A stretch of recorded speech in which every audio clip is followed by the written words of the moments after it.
Street food পছন্দ করে না এরকম মানুষ খুঁজে পাওয়া সম্ভব। আর আমিও কিন্তু স্ট্রিট ফুড লাভার, আর তাই আমি যখন তখনই স্ট্রিট ফুড ট্রাই করে ফেলি, বাট কখনো ভিডিও করা হয়নি বা কখনো আপনাদের সাথে শেয়ার করা হয়নি। তাই ভাবলাম এবার আপনাদের সাথে একটু শেয়ার করি।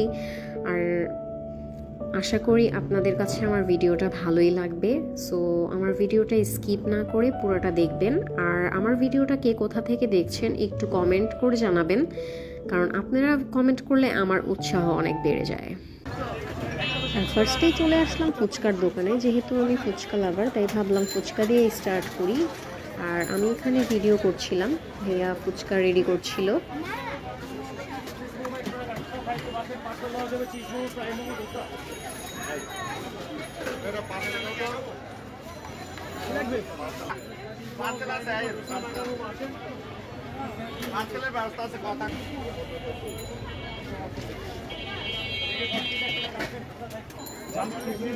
আর ফাইনালি ফুচকাটা আমার হাতে চলে এসেছে। এখন আমি এটাকে দইয়ের টক দিয়ে ট্রাই করছি, বাট আমার কাছে টকটা অনেকই পাতলা লেগেছে। আমি যে অ্যাজ ইউজুয়াল যে দোকান থেকে ফুচকা কিনে খাই ওইখানের টকটা আরও ঘন। আর আমি এটাকে 10/6 অথবা 7 দিব।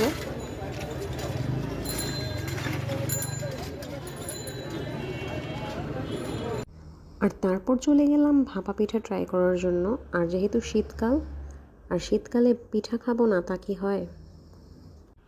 আর এই পিঠাটা হচ্ছে চালের গুঁড়া, গুড়, তারপর নারিকেল, বাদাম, কিশমিশ দিয়ে তৈরি করছিল।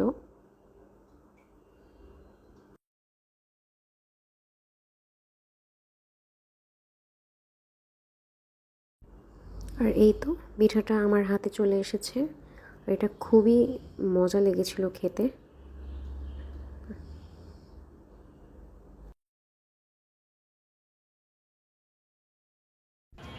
তারপর চলে গেলাম বেলপুরি খাওয়ার জন্য। আর পার্সোনালি আমার বেলপুরি অতটা ভালো লাগে না, বাট রাফানের অনেক পছন্দ, তাই আমি ট্রাই করে দেখলাম।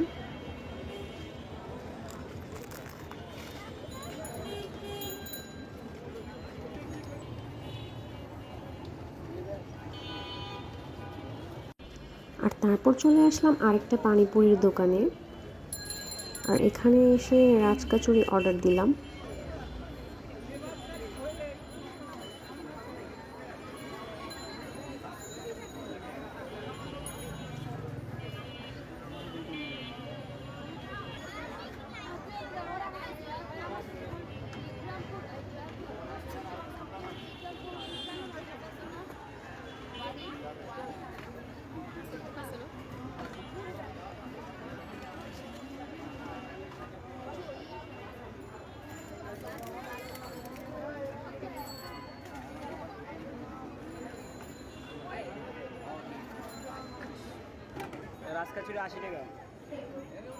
আর এই তো এখন আমি এটা ট্রাই করে দেখব।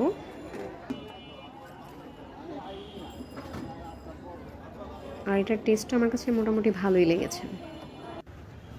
আর লক্ষ্মীবাজার আসছি ছোটো ফুচকা খাবো না, এটা কি হয়? যতই বড় ফুচকা ট্রাই করি না কেন, বাট ছোটো ফুচকার টেস্ট কখনোই বড় ফুচকার দখল করে নিতে পারবে না।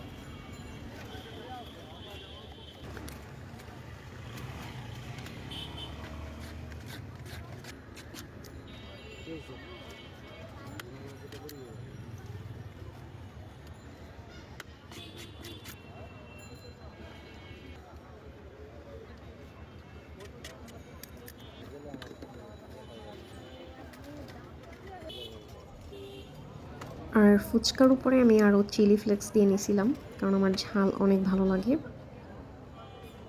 হ্যাঁ, ঝাল খাওয়ার পরে পরে 12টা বেজে যায়, গ্যাস্ট্রিকের প্রবলেম, তারপরও ঝাল খাইতে হবে। ফুচকা ঝাল ছাড়া কি ভালো লাগে?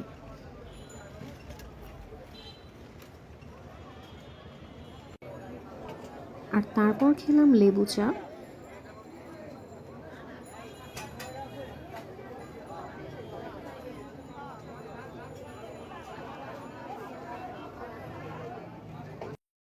আর তারপর চলে আসলাম এই পানের দোকানে।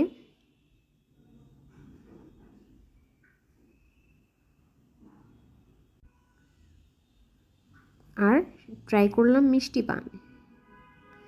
আজকের ভিডিওটা ভালো লাগলে একটা লাইক দিয়ে কমেন্ট করে পাশেই থাকবেন। Thank you.